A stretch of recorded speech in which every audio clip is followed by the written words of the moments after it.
उर्दू। कदीम हिंदुस्तान की सरजमीन में राजा हरीशचंद्र नामी एक मुनसिफाना बादशाह रहता था। उसने एक खुशहाल सल्तनत पर हुकूमत की जो सरसब्ज बागात, सब्ज जंगलात और वाफिर वसाइल से भरी हुई थी। इसके लोग इससे प्यार करते थे और उसकी इज्जत करते थे क्योंकि वो एक अक्लमंद और रहमदिल हुक्मरान था जो हमेशा उनकी ज़रूरियत को अपनी ज़रूरियत से पहले रखता था। बादशाह हरीशचंद्र एक मजबूत और बहादुर रहनुमा था जिसने अपनी सल्तनत को नुकसान से बचाया और अपनी रियाया के दरमियान अमन व हम आहंगी को यकीनी बनाया। वो एक मुनसिफाना और गैर जानिबदार जज थे, अपने तमाम लोगों की ज़रूरियत को सुनते थे और ज़रूरतमंदों की मदद करते थे। उनकी मेहरबानी और फराखदिली ने इन्हें अपने लोगों की मोहब्बत और तारीफ़ हासिल की। बादशाह की बीवी मलका तारामती एक खूबसूरत और अक्लमंद औरत थी जो मोटी और पतली जगह पर अपने शौहर के शाना बशाना खड़ी रहती थी। वो एक मजबूत और बहादुर मलका थी जिसने बादशाह को अहम फैसले करने में मदद की और उसकी तमाम कोशिशों में इसकी मदद की। इन दोनों का एक बेटा था जिसका नाम रोहिदास था, जो एक बहादुर नौजवान था जिसे तमाम लोग पसंद करते थे। बादशाह हरीशचंद्र के दूर हुकूमत में ये सल्तनत तरक्की करती हुई मवाक़े, तालीम, सकाफ़त और ख़ूबसूरती की जगह बन गई। लोग दूर दराज से अपनी किस्मत तलाश करने, अपने इल्म का इश्तिराक करने और अपनी सलाहियतों का मुज़ाहिरा करने के लिए आते थे। सल्तनत हैरत और खौफ की जगह थी जहाँ ख्वाब सच हुए और हीरो बनाए गए। इस परामन और हम आहंग सरजमीन में लोग जंग और कशमकश से आज़ाद होकर खुशी और इत्मीनान के साथ रहते थे। सल्तनत मोहब्बत, मेहरबानी और हमदर्दी की जगह थी जहाँ हर कोई एक दूसरे के साथ हम आहंगी से रहता था। और बादशाह हरीशचंद्र अपनी दानिशमंदाना और मुनसिफाना हुक्मरानी के साथ इस मुनसिफाना सरजमीन में जो कुछ अच्छा और अजीम था इसका मुजस्समा था। एक दिन विश्वामित्र नामी एक अक्लमंद और ताकतवर ऋषि राजा हरीशचंद्र की सल्तनत में आया।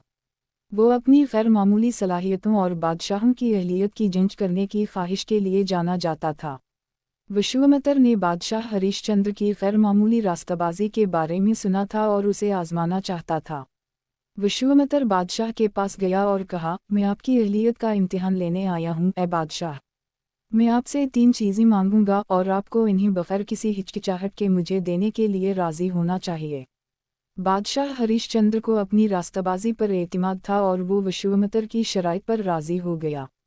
विश्वामित्र की पहली दरख्वास्त बादशाह की सल्तनत के लिए थी। बादशाह हरीशचंद्र ने बगैर किसी हिचकिचाहट के अपनी सल्तनत तर्क करने पर रजामंदी जाहिर की। उसने अपने उहदेदारों को बुलाया और सल्तनत की मलकियत विश्वामित्र को मुंतकिल कर दी। बाबा बादशाह की अपनी सबसे कीमती मलकियत तर्क करने की आमादगी से मुतासिर हुआ। विश्वामित्र की दूसरी दरख्वास्त बादशाह की दौलत के लिए थी। बादशाह हरीशचंद्र ने फिर बगैर किसी हिचकिचाहट के अपनी दौलत तर्क करने पर रजामंदी जाहिर की। इसने अपनी सारी दौलत विश्वामित्र को अतिया कर दी और अपने पास कुछ भी नहीं छोड़ा। बाबा बादशाह की फराखदिली देखकर हैरान रह गए। विश्वामित्र की तीसरी और आखिरी दरख्वास्त बादशाह के ख़ानदान के लिए थी। बादशाह हरीशचंद्र ने भारी दिल के साथ अपने ख़ानदान को छोड़ने पर रजामंदी जाहिर की। इसने अपनी बीवी और बेटे को अलविदा किया और इन्हें विश्वामित्र ले गया। बादशाह अकेला रह गया था, इसके पास इसकी रहनुमाई के लिए इसकी रास्ताबाजी के सिवा कुछ नहीं था। विश्वामित्र बादशाह हरीशचंद्र की रास्ताबाजी के लिए गैर मुतज़लज़ल वाबस्तगी से मुतासिर हुआ। इसे एहसास हुआ कि बादशाह वाकई एक मुनसिफाना हुक्मरान था जो अपनी सल्तनत और अपने लोगों के लायक था। लेकिन इम्तिहान अभी ख़त्म नहीं हुआ था।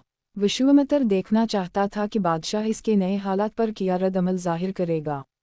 बादशाह हरीशचंद्र, जो अब तन्हा और बेसहारा था, शमशान गाहों में मजदूर के तौर पर काम करने पर मजबूर था। उसने अपने दिन मरने वालों की लाशों को जलाने में गुजारे, सिर्फ जिंदा रहने के लिए काफ़ी कमाई की। अपनी मुश्किलात के बावजूद बादशाह अपनी रास्ताबाजी पर साबित कदम रहा, कभी एक बार भी शिकायत नहीं की और न ही एतमाद खोया। जब वो काम कर रहा था, बादशाह का सामना बहुत से लोगों से हुआ जिन्होंने उसे पहचान लिया और मदद की पेशकश की। लेकिन उसने उनकी मदद से इनकार कर दिया, अपनी पनाह हासिल करने और वक़ार के साथ ज़िंदगी गुजारने का अज़्म किया। उनका मानना था कि उनका दिख उनके किरदार का इम्तिहान है और इन्हें उसे हिम्मत और लचक के साथ बर्दाश्त करना चाहिए। एक दिन शमशानगाह में काम करते हुए बादशाह को एक लाश मिली जिसका कोई दावा नहीं था। इसने लाश को खुद जलाने का फैसला किया, लेकिन जैसे ही वो आग भड़काने वाला था, उसे एहसास हुआ कि लाश उसके अपने बेटे रोहिदास की है। बादशाह गम और सदमे में मुब्तला हो गया। اس نے کبھی نہیں سوچا تھا کہ اس کے بیٹے کو اس طرح کی قسمت کا سامنا کرنا پڑے گا۔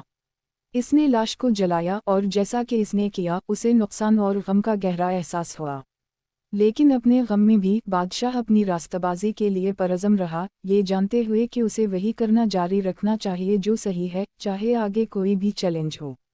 دریں اثنا ملکہ تارامتی، جو اپنے شوہر اور بیٹے سے الگ ہو چکی تھیں، کو بھی اپنی ہی جدوجہد کا سامنا کرنا پڑ رہا تھا۔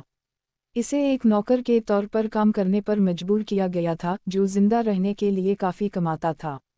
اپنی مشکلات کے باوجود وہ اپنے شوہر اور بیٹے کے لیے وقف رہیں، کبھی امید نہیں کھوئی کہ وہ ایک دن دوبارہ مل جائیں گے۔ جیسے جیسے دن ہفتوں میں بدلتے گئے، بادشاہ کا دکھ بڑھتا گیا۔ اسے اپنی نئی زندگی کی سخت حقیقتوں کا سامنا کرنے پر مجبور کیا گیا، اور وہ سوچنے لگا کہ کیا وہ کبھی اپنے خاندان کے ساتھ دوبارہ مل پائے گا۔ لیکن اس نے کبھی اعتماد نہیں کھویا، یہ جانتے ہوئے کہ اس کی راستہ بازی بالآخر غالب ہوگی۔ بہادر اور بہادر نوجوان شہزادہ روہی داس اپنے خاندان سے الگ ہو چکا تھا اور اب انہیں تلاش کرنے کے لیے سفر پر تھا۔ انہوں نے گھنے جنگلات سے سفر کیا اور راستے میں بہت سے خطرات اور چیلنجوں کا سامنا کرتے ہوئے جھلکتے ہوئے صحراؤں کو عبور کیا۔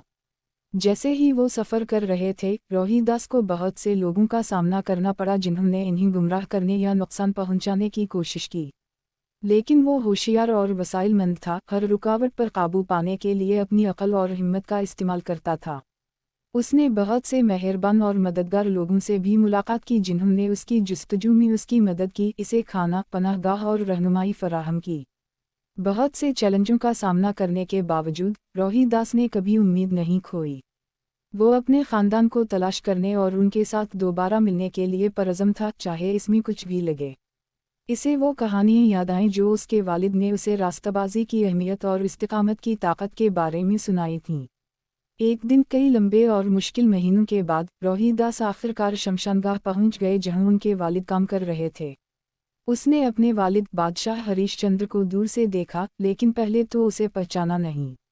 بادشاہ گندا اور بدصورت تھا اور روہی داس کو معلوم نہیں تھا کہ یہ اس کا باپ ہے۔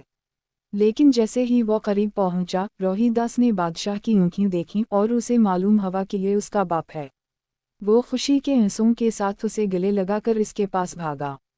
بادشاہ بھی اپنے بیٹے کو دیکھ کر بہت خوش ہوا اور اس نے اسے مضبوطی سے گلے لگا لیا، اسے دوبارہ کبھی جانے نہیں دینا چاہتا تھا۔ یہ ملاپ خالص خوشی کا ایک لمحہ تھا، ایک ایسا لمحہ جسے نہ تو بادشاہ اور نہ ہی روہی داس کبھی بھولیں گے۔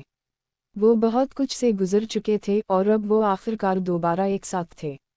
لیکن ان کا سفر ابھی ختم نہیں ہوا تھا۔ پھر بھی انہیں ملکہ تارامتی کو تلاش کرنا پڑا اور پورے خاندان کو دوبارہ جوڑنا پڑا۔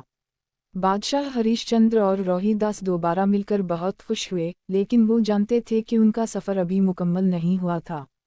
پھر بھی انہیں ملکہ تارامتی کو تلاش کرنا تھا اور اسے سلطنت میں واپس لانا تھا۔ روہی داس نے اپنے والد کو اپنی ماں کے ٹھکانے کے بارے میں بتایا اور وہ اسے تلاش کرنے کے لیے نکلے۔ انہوں نے اس شہر کا سفر کیا جہاں وہ ایک نوکر کے طور پر رہ رہی تھی اور کام کر رہی تھی۔ جب وہ پہنچے تو انہوں نے اسے ایک چھوٹی سی جھونپڑی میں فرش جھاڑتے ہوئے پایا۔ ملکہ تارامتی اپنے شوہر اور بیٹے کو دوبارہ دیکھ کر بہت خوش ہوئی۔ اس نے سوچا تھا کہ وہ انہیں دوبارہ کبھی نہیں دیکھے گی، اور اب وہ یہاں اس کے سامنے کھڑے تھے۔ ان تینوں نے گلے مل لیا، خوشی کے آنسو ان کے چہروں سے بہہ رہے تھے۔ آخرکار خاندان دوبارہ مل گیا اور وہ جانتے تھے کہ کچھ بھی انہیں دوبارہ الگ نہیں کر سکتا۔ وہ بادشاہی میں واپس آئے جہاں ان کا استقبال خوشی اور جشن کے ساتھ کیا گیا۔ لوگ اپنے پیارے بادشاہ اور ملکہ کی واپسی دیکھ کر بہت خوش ہوئے اور انہوں نے روہی داس کا کھلے ہاتھوں سے استقبال کیا۔ وشوامتر، وہ بابا جس نے بادشاہ کی راستہ بازی کی جنج کی تھی، ایک بار پھر نمودار ہوا۔ اسے یہ دیکھ کر خوشی ہوئی کہ بادشاہ امتحان پاس کر چکا ہے اور اپنے خاندان سے دوبارہ مل گیا ہے۔ اس نے خاندان کو برکت دی اور انہیں ایک نعمت عطا کی کہ وہ ہمیشہ ساتھ رہیں گے اور خوش رہیں گے۔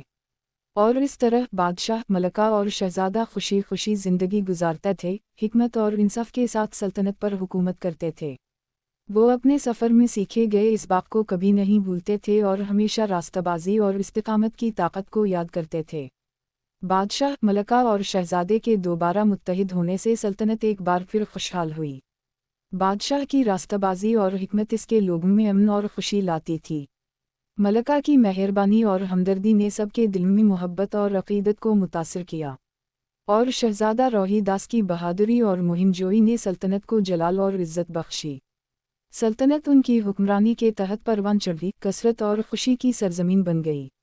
लोग खुश और मुतमईन थे और सल्तनत सबके लिए उम्मीद और तहरीक की किरण बन गई। बादशाह और मलका ने अपनी सल्तनत की खुशहाली को यकीनी बनाने के लिए अनथक मेहनत की। इन्होंने नई सड़कें, नए स्कूल और नए हस्पताल बनाए।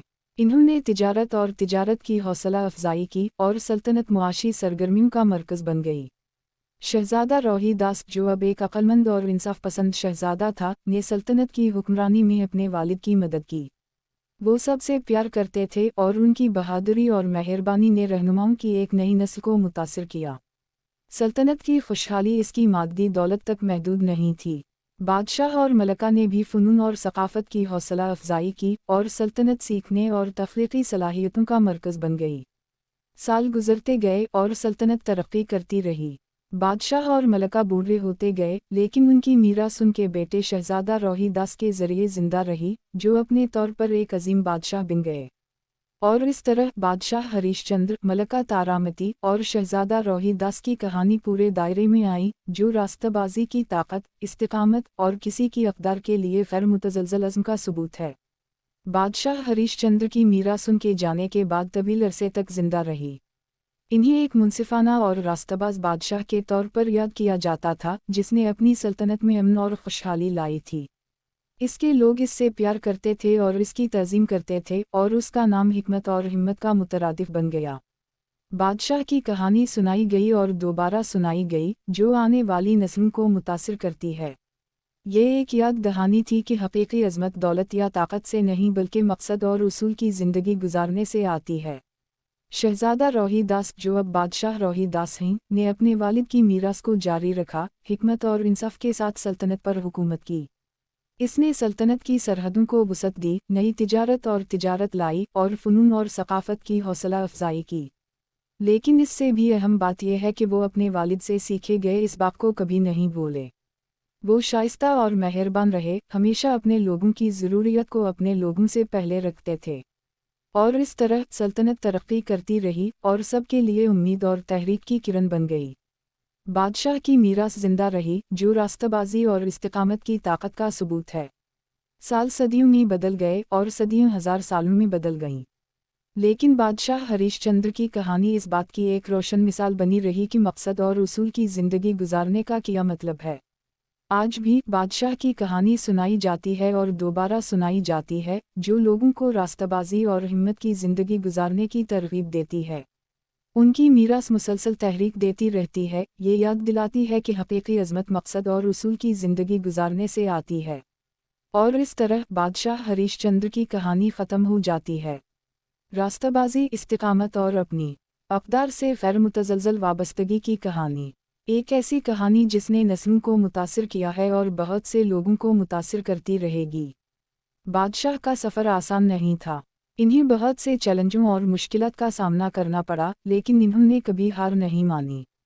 वो अपने उसूलों पर साबित कदम रहे, यहाँ तक कि जब सब कुछ खोया हुआ लग रहा था।